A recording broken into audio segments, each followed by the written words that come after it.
Dog Works Radio is sponsored by Alaska Dog Works. Check out their website at alaskadogworks.com. Start your day tomorrow with The Daily Dog with Michelle Forto, the morning podcast on Dog Works Radio. Apple Podcast reviewer Patty Christensen calls it funny, smart, and filled with all the info I want to know about dogs. I love this show. Wake up with The Daily Dog. Available on Dog Works Radio on Apple Podcasts or wherever you listen to your shows. Dog Works Radio Network presents Mushing Radio, hosted by Robert Forto. Mushing Radio is about dog-powered sports, living in the Great White North, and mushing. Visit our website at mushingradio.com. Here is your host, Robert Forto. Hello and welcome, everybody. This is Robert Forto, and you're listening to Mushing Radio here on KVRF 89.7 in the Mat-Su Valley. RadioFreePalmer.org is our live streaming site, and you can hear all of our episodes over on DogWorksRadio.com. Be sure to check out our social media at DogWorks Radio. And today we are joined by a musher calling in from Montana. Her name is Brandi Williamson. Brandi, how's it going? Good. How are you? I am fine, thank you. Thanks for joining us today. Can you do us a favor and introduce yourself and tell our listeners who you are and what you're all about, please? Yeah, I am a musher in Montana. I've been mushing for almost 10 years now, and I run a kennel of Siberian Huskies, and I do Canicross is one of the dryland events that I do, and so I am representing the U.S. in Canicross at the World Dryland Championships this fall in Sweden. So, Brandi, before we jump over to talking about that big trip heading over to Europe, I am interested to find out how you got involved with mushing. Yeah. When I met my now husband, he had 3 Siberian Huskies, and he would kind of have them pull him on his longboard one at a time, not all 3 at the same time. And then we moved to the city that we're in now, and down in Hamilton, Montana, and I met a woman who was hosting a pole clinic, teaching your dogs to pole. And so I took my dogs to that clinic, and she invited me out the next day. She said, "Hey, we're going out on snow tomorrow. I'll loan you a lead dog and a sled to go with your 3, and you can give it a try." And so I met up with her, and we didn't go very far, maybe 3 miles up the trail, turned around, came back, and my husband said even a quarter mile out, he could see the grin on my face, and I got back to the truck, and I said, "We're doing this." That's how a lot of us get started, for sure. I think I have a very similar to your story to yours. I headed down from Portland to Georgia for my first sled dog ride way back in the late 80s, and here we are today talking on the radio about it. So how did you guys choose the Siberian? You know what, a lot of people that are listening, they're familiar with both the Siberians and the Alaskan Huskies. What was the choice for you with the Siberian?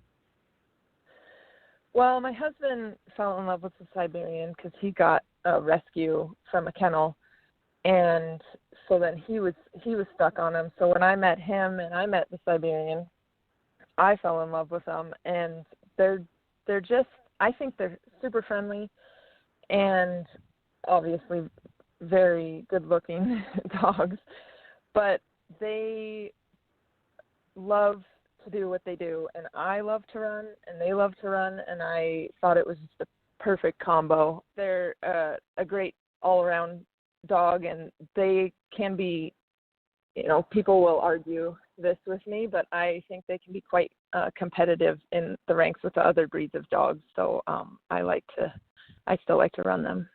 I love them as well. That was the breed of choice for me. We still have a couple of them down in our yard, and they really tug at the heartstrings for sure. They are excellent dogs and a great to have around. Now, I believe you had said you have 3. Is that correct, or am I mistaken? We started with 3. We went up to a max of 12 in our kennel, and we're down to 9 right now.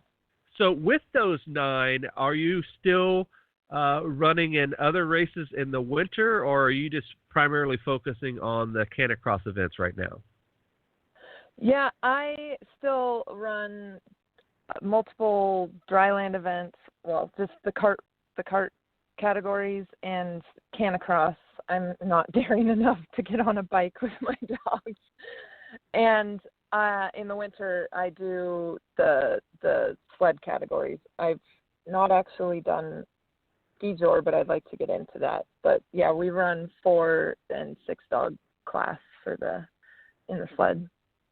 So, Brandi, you had mentioned that you lived in Corvallis. Where is that in relation to Lincoln, Montana, and, Race to the Sky and that sort of thing, where most people that listen to this show are familiar with? It's in the Bitterroot Valley, which is south of Missoula, and Missoula is not too far from like Sealy Lake area.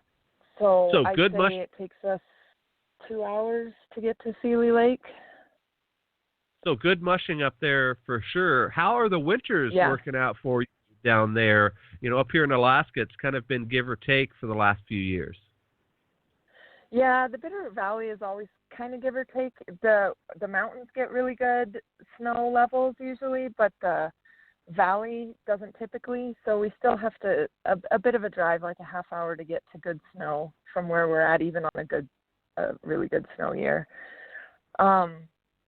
But especially the place where we host our own dog sled race that the Bitterroot Mushers Club, local club, puts on, that spot is a snow hole. And it seems even when areas around us don't get a lot of snow, we always have snow up there. Excellent.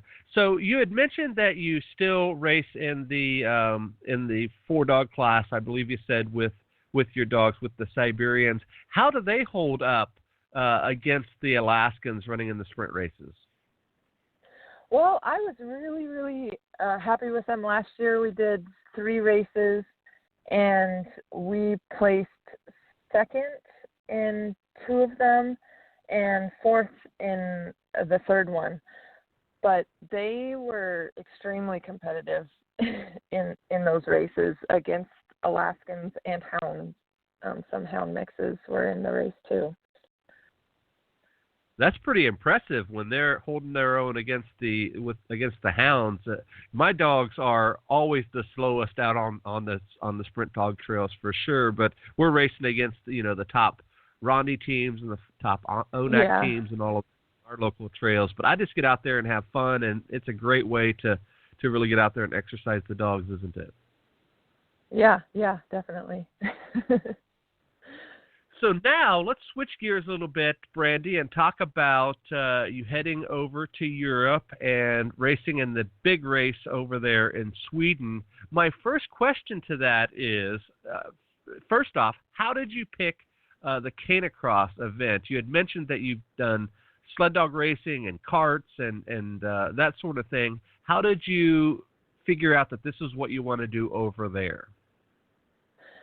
So, well before I got into dog mushing, I've been a runner. So I ran all through middle school, high school, ran at college.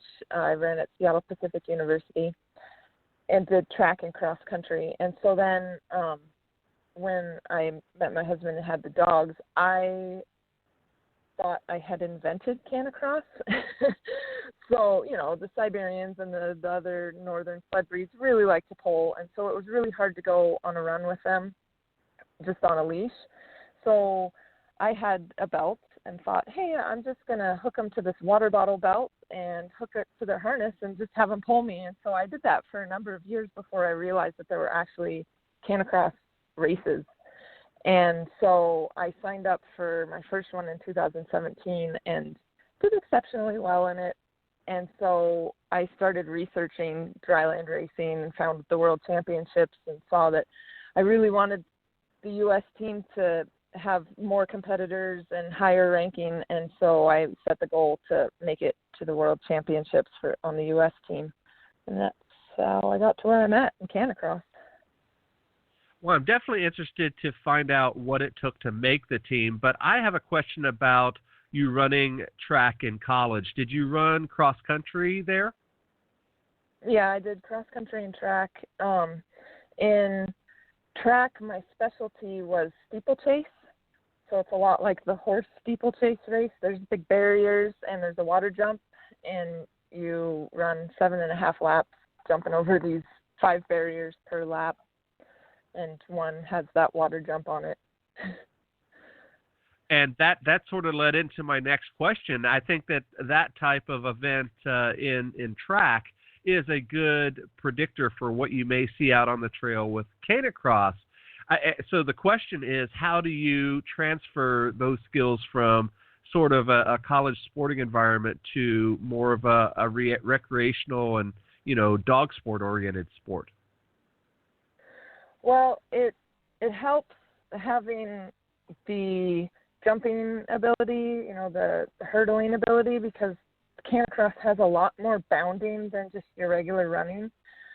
And so that transitions over nicely. And then, of course, you're getting wet, and it's going to it can be kind of messy at some of the canicross races, depending on the season or depending on the race.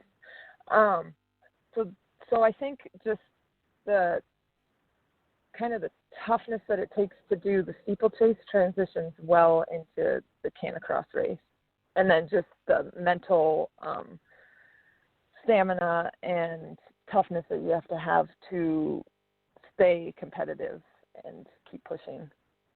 So, Brandi, this is more for our listeners, but how does the dog play into the equation, and in particular with strategy? Because it is a little bit more than just hooking up a harness to your belt and taking off.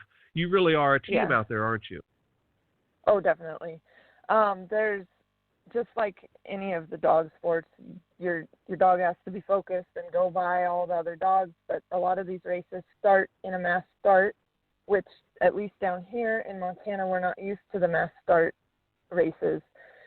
So there's a little bit of working with him on the starts and getting by the other dog teams, but just knowing how each other is going to react to hills or different obstacles. And like I said, the dog is pulling really hard compared to just regular running. You have to really learn to harness that energy and try to use more of it through the air with your stride than you would when you're just running without a dog.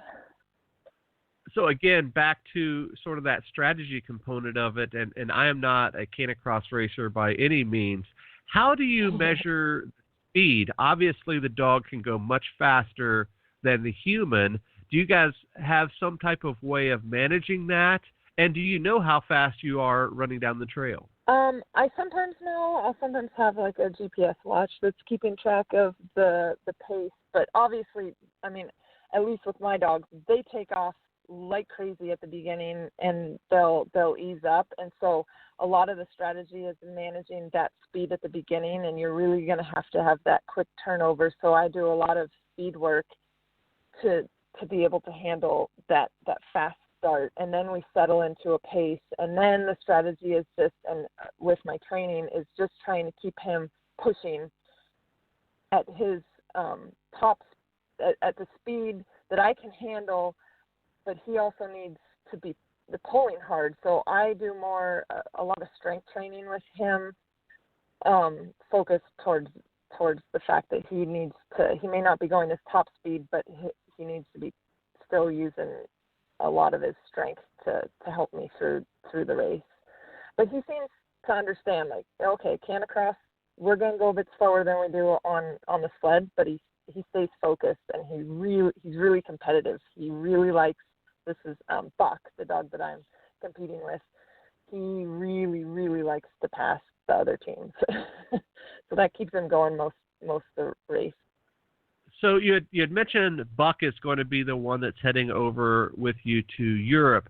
You had mentioned also that you have 9 dogs in your kennel. How did you choose him as a teammate? Is he the leader in your team? Is he just the one that that does this sport the best, or what? Yeah, I had a lot of dogs to choose from. Some of them are older, so obviously they weren't going to be the fastest and strongest ones. But Buck is a combo of, he's one of my fastest, strongest dogs. He's not one of my leaders, though he can lead. Most of my dogs can lead. He's not one of my main leaders. But the Canicross has actually helped him to become a better leader. And then mostly it came down to his speed and strength and how I felt he would handle, of all my dogs, who would handle the travel overseas the best. And he's my most emotionally mellow dog. He's insane running, but I think he could handle the trip the best out of everybody. So that's why I chose him. But especially the other dog of mine. You're speaking of the typical Siberian, aren't you? Yeah. So, Brandi, let's talk a little bit about getting picked for the team. You mentioned that a bit ago here on the show. What is the process for that? I've heard a couple of different answers from your teammates. What was the process for you to be chosen? So I did as many of the sanctioned races that I could get to. So they have both, you can sign up for different types of races around. Some of them do International Federation of Sled Dog Sports sanctioning. Some of them do ISDRA.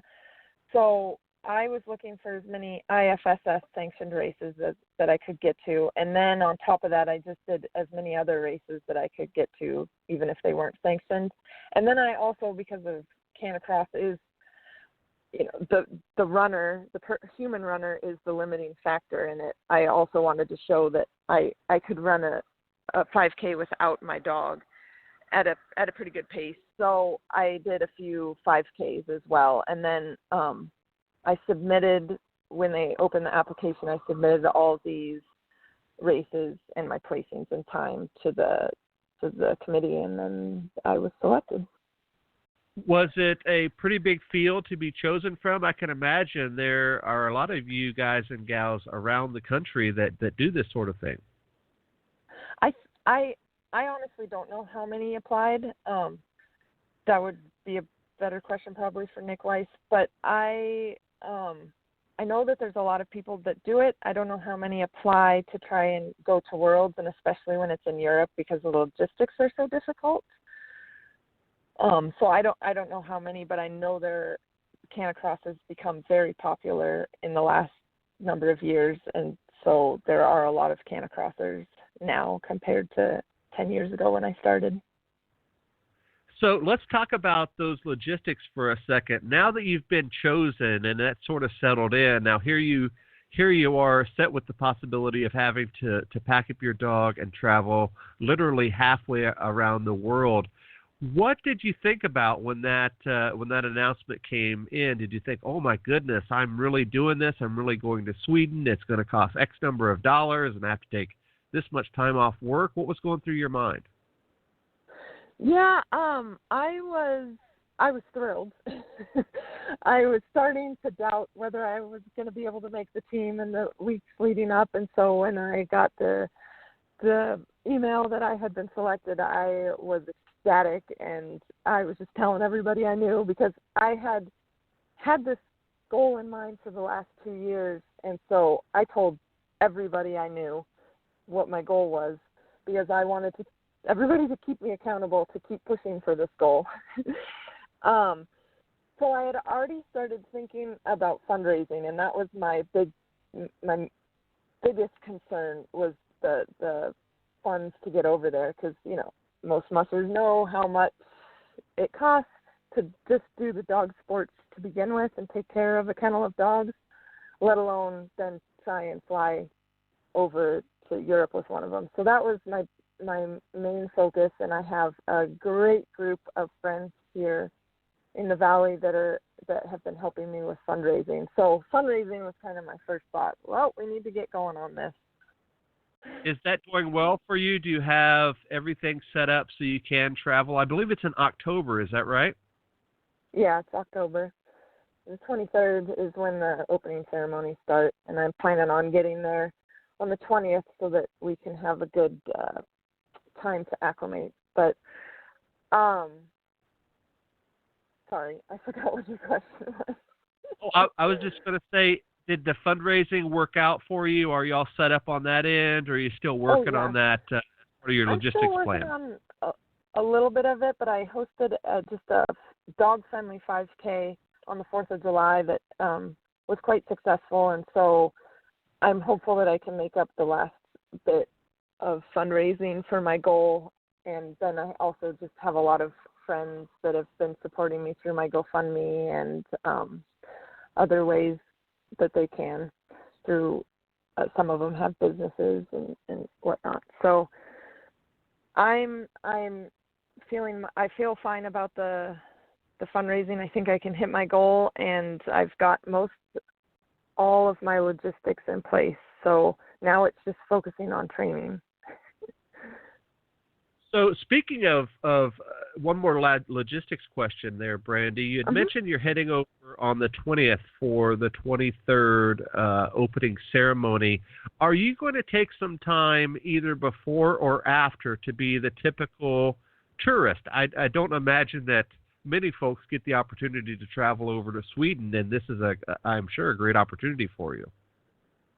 Yeah, so I actually I have two young boys. They're 7 and 9, and then my husband, and then my parents, who are super supportive. They're all coming with me, and so then afterwards, because I don't want any distractions before. Afterwards, we're gonna do a little bit of traveling before we come back. My goodness, you'll have the heck of a cheering section there for you. So, yeah. So with all of that traveling, I believe you had said his name was Buck. Is that right? Yeah. Is there any big, I don't think I've asked this to any of the teammates yet, are there any major requirements for the dog, in particular health certificates or quarantines or anything like that? Or is it just pretty much just like you're flying here in the States? No, there's no quarantine, but there are some. You have to have a health certificate for traveling. I think even by airline, even in the United States. But you also need to have the dog microchip, and then all their vaccines, especially that rabies, has to be applied to that microchip. So even like Buck isn't due for his rabies, but because he's not microchipped yet, he'll have to get another rabies shot after I microchip him. So there's a bit of the logistics as far as Buck's health and veterinary checks that have to be done for him to travel into the European Union. So with that, I know, and this is just a little bit of ignorance on my part in terms of sprint mushing, and in particular on the international front. I know with Iditarod, they're really particular on the vet checks. They do EKGs and all sorts of things on those dogs. Does the Federation require any of that? And if they do, what is it? And then secondly to that, what about drug testing? I know that that's a big conversation piece to the international part of sled dog racing. Again, this might be a better question for Nick because I haven't looked into a lot of that. I'm not worried about the drug testing. I don't give my dog anything that I would be, other than his kibble and his water. So I haven't even looked into that. I know that they do drug testing. As far as the vet check, what it requires, I don't believe it requires an EKG. They have not told me about that. I think it's your standard just pre-race vet check that gets done. Again, it was just sort of my ignorance towards this really high-level sprint meshing that I'm just not familiar with.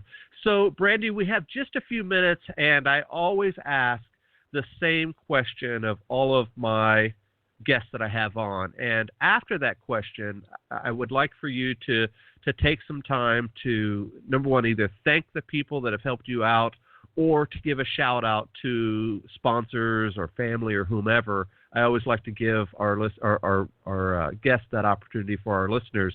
So my first question to you, Brandi, is if you could give one piece of advice to somebody that's just getting started, whether they're getting started in canicross with just one dog, it may be the house dog, golden retriever, or somebody that's thinking about getting several dogs and opening up a small little kennel and maybe doing some sprint or recreational or whatever, what piece of advice would you give those folks?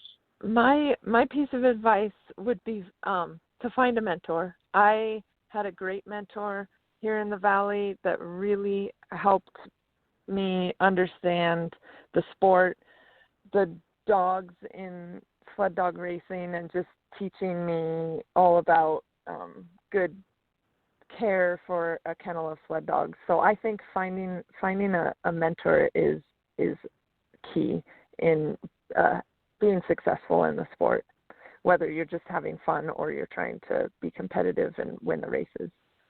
That's great advice. Just like in any high caliber sport or activity, it's always best to have somebody that you can ask questions to, especially if you're brand new to it and you may think you have the answers, but I guarantee somebody has a little bit different version than you for sure. So, yeah, great advice for that as well. So, Brandi, who would you like to thank? And then after that, can you please tell people how they can reach out and find you, whether it's on social media or website or whatever?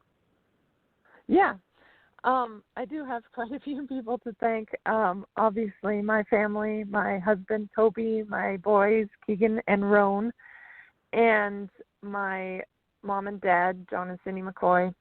My friends here that have been helping with fundraising, Debbie Gantz, Johnny Lubke, Michelle Needles, Sonia McCloney, Teresa Pedersen, and my mushing mentor, Nikki Arndt. And then I have some sponsors locally here, Massa Home Center and Willow Creek Physical Therapy, as well as Ashley Palacio at Hamilton Physical Therapy, and the Burnt Fork Veterinary Clinic, and my home vet clinic of Valley Pet Clinic. So how can folks find you on the web, social media or website or whatever? So you can go to my Facebook page and follow our whole journey. It's on Facebook, just search Brandi and Buck, Brandi with an I. And I also have a website. It's www.bydog.org, which is BYDOG. Like, how do you get there? By dog. Excellent. All right, Brandi, hang on just a second while we end the show. But otherwise, thank you very much for joining us today. And for everybody who's listening, thank you very much for tuning in today. On behalf of my guest, Brandi Williamson, this is Robert Forto for Mushing Radio. We'll see you guys next time. Goodbye. Bye. From DogWorks Radio, this is Mushing Radio. We hope you enjoyed this episode, and we invite you to subscribe in Apple Podcasts, Spotify, Stitcher, or wherever you get your podcasts.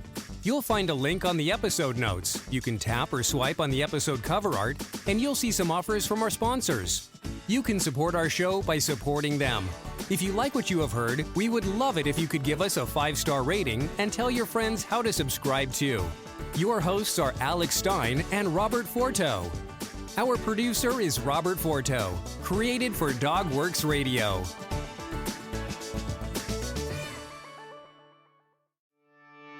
Did you know that Alaska DogWorks trains service dogs for those in need throughout North America? Each and every service dog that is trained through the Lead Dog Service Dog Program and Michelle Forto and her team has an individual training plan. We train for autistic, mobility, psychiatric, and PTSD for our soldiers for service work. If you know of someone that may need a service dog, please take a moment and check out Alaska DogWorks on social media and at alaskadogworks.com.